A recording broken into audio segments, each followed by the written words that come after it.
All right, hello and welcome everyone. Now, formally to this webinar on the TOPOI model that we will explain as an interaction approach to intercultural communication. And it will be myself, Arjan Verdooren, presenting, as well as Edwin Hoffman, who is also with us.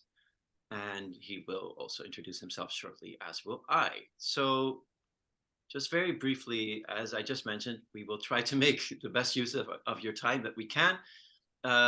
So just so you know what's coming, the program will be as follows. That I will start with a quick introduction presentation on some of the backgrounds and presumptions of the model and how we believe it should respond or does respond to a focus on interaction in intercultural communication. And it's also a bit of a positioning in the field that might help you to understand how it relates to intercultural theory in general and how it's positioned within that field. And then Edwin will take over with an introduction to the TOPOI model as such for the second half. And then hopefully, if we all do our jobs very well, we have some time left for Q&A or, well, depending on how things go a little bit, because we would like to suggest the following protocol that if you have any questions for clarification during our presentation, please stop us in our tracks. Either use the chat to ask some questions or just use the hands up signal so we can just let you speak. And this will go for clarification, for clarifying questions. If you have a little more deeper questions that would require some discussion to resolve them, we ask of you to hold on to that question until the end of the presentation so that we can delve a little bit more deeper and take a little bit more time to answer it, if that's okay with you. So without further ado, just as a quick introduction, maybe for brevity's sake, I'll start, Edwin. So this is me again. I'm twice on your screen now. Arjan Verdooren, coming to you from Gothenburg, Sweden, which is where I live. Born and raised in Amsterdam, the Netherlands, where I worked for a long time at a knowledge center known as the Royal Tropical Institute, where I worked at a training and consultancy department as a trainer and consultant. And at some point also became what was known as the content lead. So I was involved mainly with developing methods and the vision on the field from our department, which put me in close contact with the academic world. Started to publish myself and do some research. Started to work with Edwin, who at that point was my idol. And we finally worked on some projects together, and that led to us publishing a book together. Afterwards, proceeding mainly to work at university as a lecturer, where I worked mainly at the University of Gothenburg within a master in communication program and some short stints at other universities. So I like to see my contribution, if you want to call it that, to the field as in constantly connecting theory and practice from both ends, sometimes starting at the theoretical end, sometimes starting at the practical end. Over to you, Edwin, if you want to say a few short words about yourself. Okay, hello, my name is Edwin Hoffman, born in Indonesia. That was once a colony of the Netherlands, maybe you know, then migrated with my parents to the Netherlands, where I grew up, studied, worked for a long time, and since 2009, I'm living now in Klagenfurt, Austria, and I work as an independent lecturer and trainer in the field of, as I call it, diversity inclusive communication. And I'm also an external lecturer at the Alpen Adria University in Klagenfurt, Austria. And I'm very happy that I can cooperate with Arjan. It's really nice and great that we could publish together a book. Right, and there will be a new book coming as well in a while, because there's books in, for the record, books in English and Dutch and German for now, but there will be a French version soon coming, which will turn TOPOI into TOPOI, which of course already sounds a lot better to everyone. So as mentioned, I will try to explain a little bit what we mean by a focus on interaction in intercultural communication, because doesn't all intercultural communication focus on interaction? Well, my answer would be it depends how you see it. And this will also be an attempt to position our approach a little bit in the wider field of intercultural communication, and to some extent to adjacent fields such as diversity and inclusion, or if you want to make it even very broad, in social science at large, right? And where I'd always like to start with that is point to what I believe is a changing context around intercultural encounters and intercultural interaction. And to explain what I mean by that, I would like to trace the lineage a little bit of where all of this comes from and where all of discussions around interculturality, intercultural communication, intercultural competence come from. And I would start tracing that lineage a little bit here with mainly this gentleman here in the middle, the white gentleman in the middle, Bronislaw Malinowski, who was a very famous anthropologist in the first half of the 20th century. And he is responsible with his colleagues, you could say, for the fact that culture has become this more or less household concept that we talk about all the time, both in public debates and also in professional and academic fields like intercultural communication. And I think it's very important to realize in which context that originated, and that was the context of decolonization. So during colonialism, there had been mention of culture, but often as what I would like to call a gradual concept. It was something you had more or less of. There were supposedly groups with more culture, more civilization, and groups with less culture, less civilization. And obviously, under colonialism, this was a justification for the supposedly more civilized groups to civilize the less or uncivilized groups. And in the process, often this went along with exploitation, oppression, and all these kind of things. Enter the anthropologists that at some point said, well, you know what, we're going to study this. We're going to study the supposedly uncivilized groups. And they came with a conclusion that I like to call revolutionary, literally. Because their conclusion was these people, these groups, do not have less culture, not less civilization, but they have entirely different ones, different cultures, different civilizations. And this became a very important argument, as you can imagine, perhaps, in decolonization, because it meant that those groups that supposedly had more civilization had no business basically enforcing their ideas on other groups. And this idea became very powerful, became very popular in social science, in policy making, and ended up in many other fields as well, including the field of intercultural communication, right? That kind of conceptualized that idea to try to guide people's interactions with people of other cultural backgrounds, right? Edward Hall basically conceptualized, founded that field while he was training US diplomats that were being prepared for foreign postings. And my argument would be that if you further trace the lineage, and my reading of the field is that a lot of theory building that then happened took this more or less as a starting point, with this idea that intercultural encounters happen when people move from A to B, when they move to this completely different, strange, but equal cultural island, right? And they were a stranger to that group and vice versa. And that was a little bit the idea. My argument is this is implicit in many, many theories and models up until today. You can see that, for example, in many approaches to, for example, intercultural competencies that emphasize the end goal of adaptation, right? Adaptation is something coming from this idea of having to adapt to this other cultural context. But fast forward to the present, and we see that we live in a very different world than the time of Malinowski and the other anthropologists. We live in a time when people don't necessarily need to travel to meet people of other origins, other ethnic and national and religious backgrounds. We live in societies that, due to migration and globalization, have changed very visibly. Some would refer to the concept of super diversity, say societies have become super diverse. And it's a very different setting than it used to be. And I think one of the challenges for the field is then, how do we update our approaches and our theories and our models to fit with these situations? That may also require different goals, right? You can even debate whether the goal should then still be adaptation, or it's rather connecting, pursuing mutual goals, even identifying mutual goals, for example. And what changed, is our argument, is not just the context as such and the frequency and the intensity of those encounters, but the nature of those encounters themselves and the nature of culture itself. So there's many concepts nowadays that emphasize what we call multi-collectivity, which is the phenomenon where people are seen as members of different cultural groups at the same time, right? Super diversity, intersectionality, multiple identities, globalization, more or less emphasize this point all in different ways.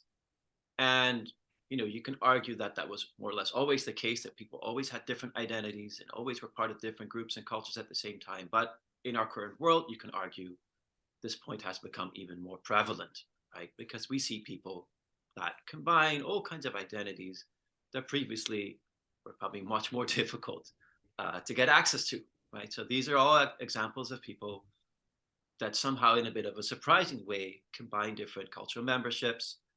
The gentleman in the upper left corner is my most recent favorite example, known as Frilufts Baba, who was a Swedish influencer with a Bosnian background. And as you can tell by his beard, perhaps he's a practicing Muslim, but also a promoter of this traditionally central Swedish concept of frilufts, like being outside, canoeing, camping everywhere, etc.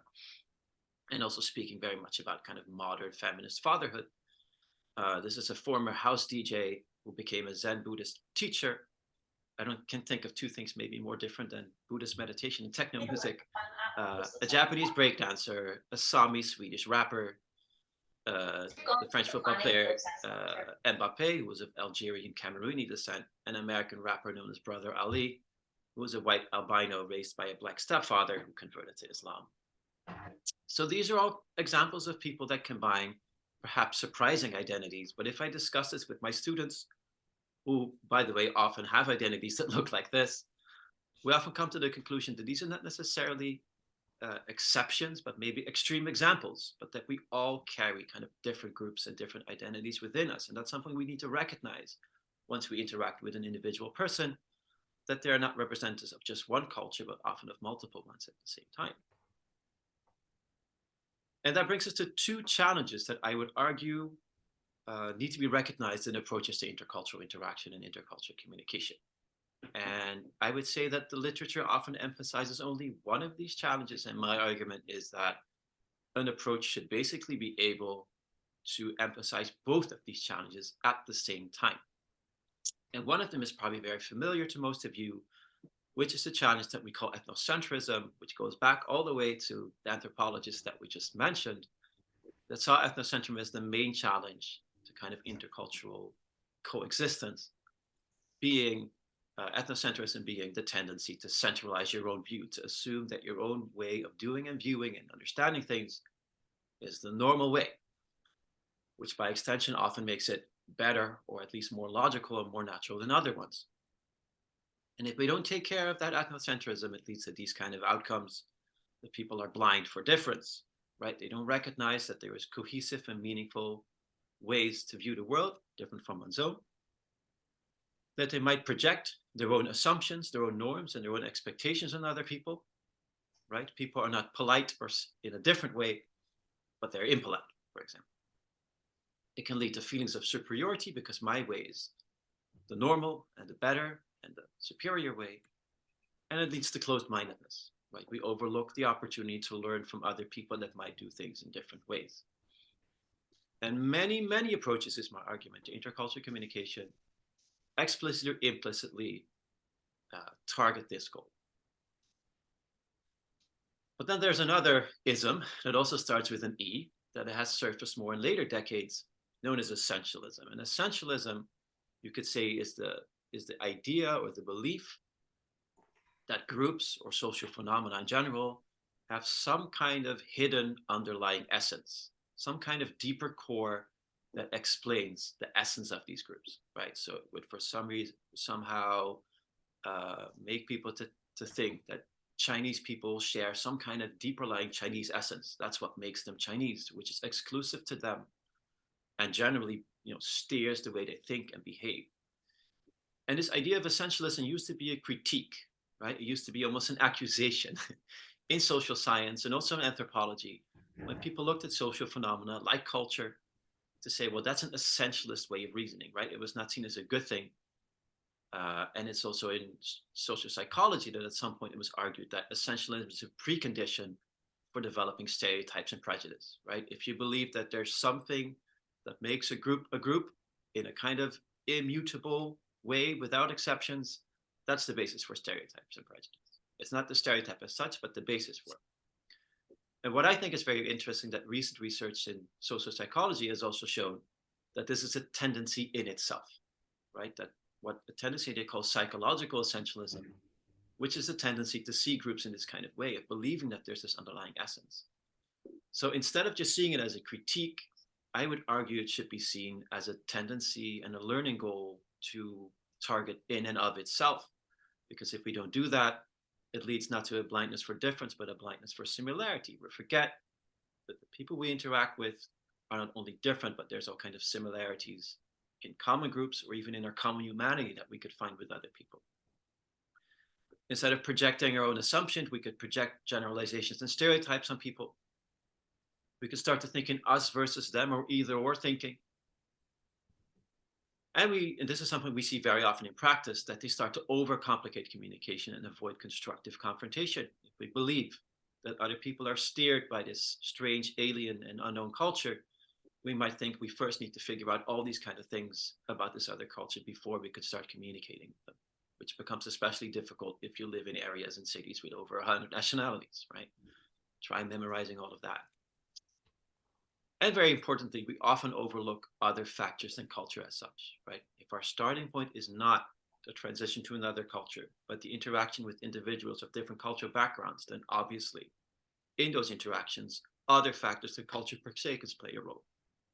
For example, linguistic aspects, right? Our language command, which language we speak, whether we're a native speaker or not, can obviously impact the interaction we have with someone, right? So things that are often attributed to culture, whether or not people, for example, speak up in meetings, speak up in class, and all these kind of things. Yes, to some degree, we can argue there are cultural elements, but there's often also linguistic elements obviously involved if people are not comfortable speaking a language in the first place. There can be elements of identity in intergroup relations, right? If people are members of groups and those groups have a certain relationship due to history or recent events that makes that relationship tense, that obviously would affect the interaction. If we would now see teams of people or student groups of people of both Russian and Ukrainian descent, and these people need to work together, then we can all imagine this will do something to that interaction, almost independent of the views these people have of the conflict, right? It will create some kind of tension and unease. There can be psychological factors in how people respond to unfamiliarity and strangeness in the first place. And last but not least, there can obviously be power structures in the societal and global context that people interact in, right?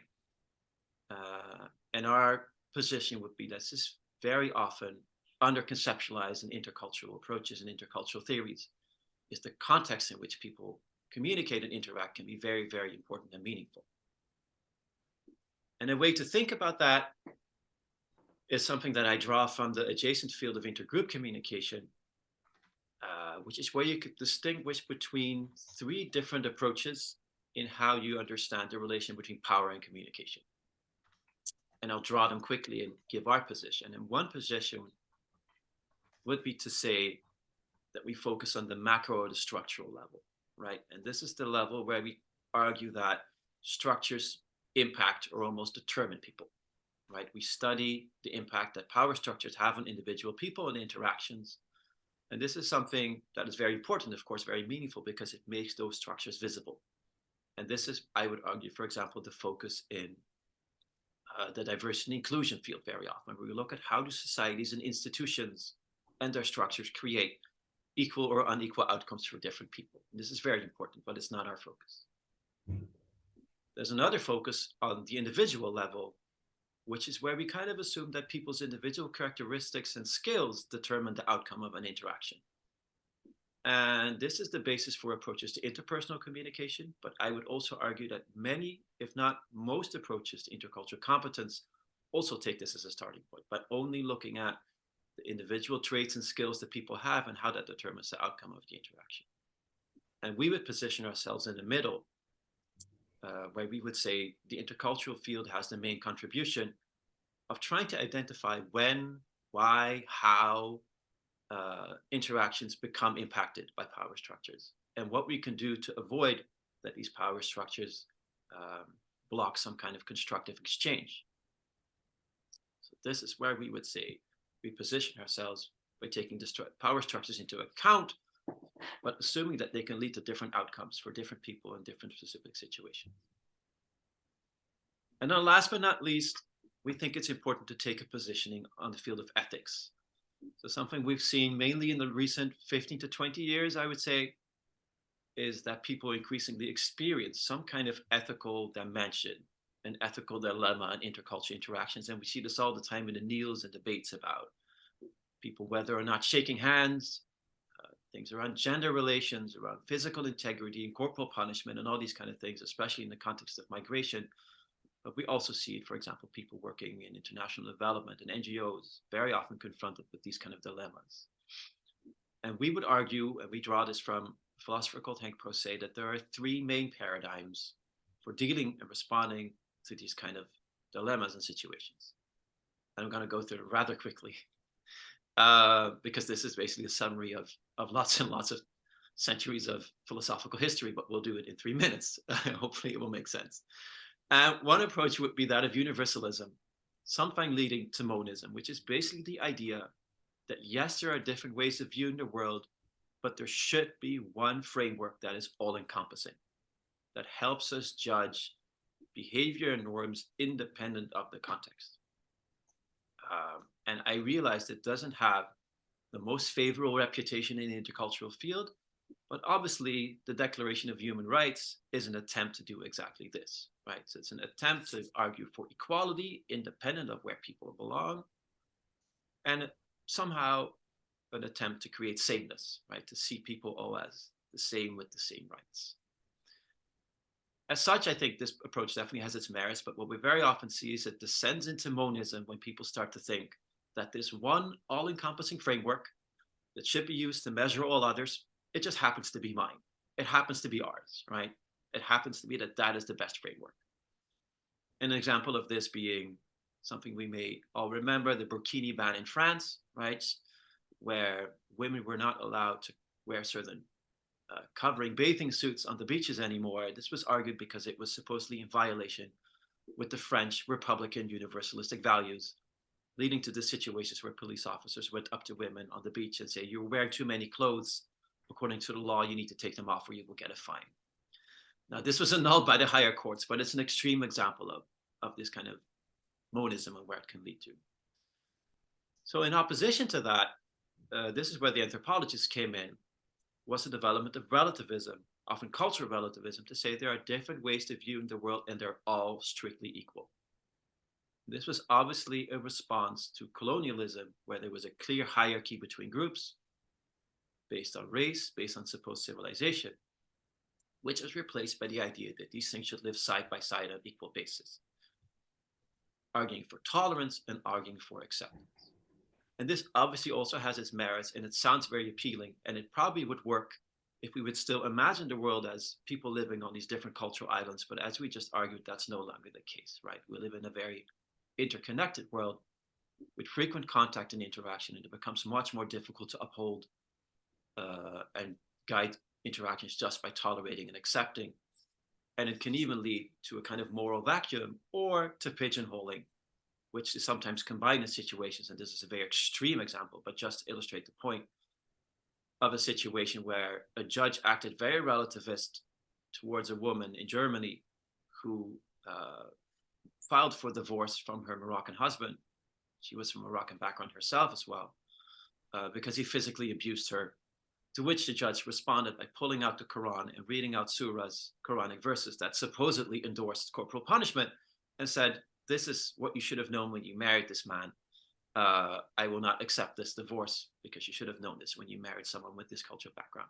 Fortunately, also annulled by a higher court, but just to illustrate where this reasoning can lead to in its extreme. So Henk Proce argues for a third way. You probably saw this coming. Antithesis, synthesis, under the name of pluralism, that combines the merits of both approaches and basically states that, yes, there are different ways of viewing the world, but they can partly overlap, right? There's things in our sheer humanity that we can recognize and share with each other. And beyond that, obviously, differences are only positive, because learning from each other's views and differences is what creates learning and what creates innovation. The world needs difference. But we also need to kind of find a way to create an overlapping core that we can all agree on, that kind of constitutes our interaction. And he argued for, first of all, non-exclusion, so that no cultural religious argument could form the basis of excluding anyone from that exchange, and for what he called interactive diversity, in other words, dialogue, right? The idea that everyone should be willing to explain why they do the things they do, right? Because that allows us to learn from each other, and that allows us to interact. All right. I did quite quickly, I think. Again, I would like to remind you, please, if you have questions, use the chat. And maybe if you have questions about my part, if you could share your questions in the chat right now while we switch to Edwin, then we can see if we can pick up those questions when Edwin's part is finished. That's okay with you. Unless there are very urgent questions for clarification right now, then I'm happy to take them.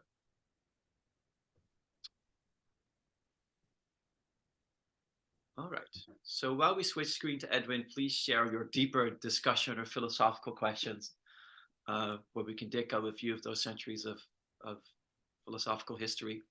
But then after Edwin's presentation, we'll get back. Thanks so far. Edwin, the floor is yours.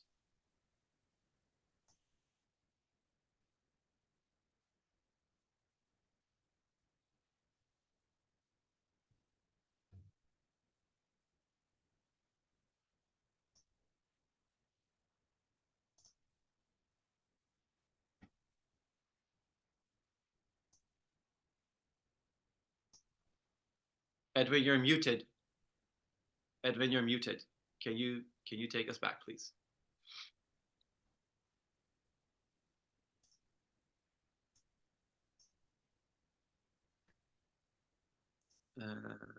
I will unmute you from here. Yes. Okay. Yes. Now we hear you. Yeah. Okay. I start again. Yes, please.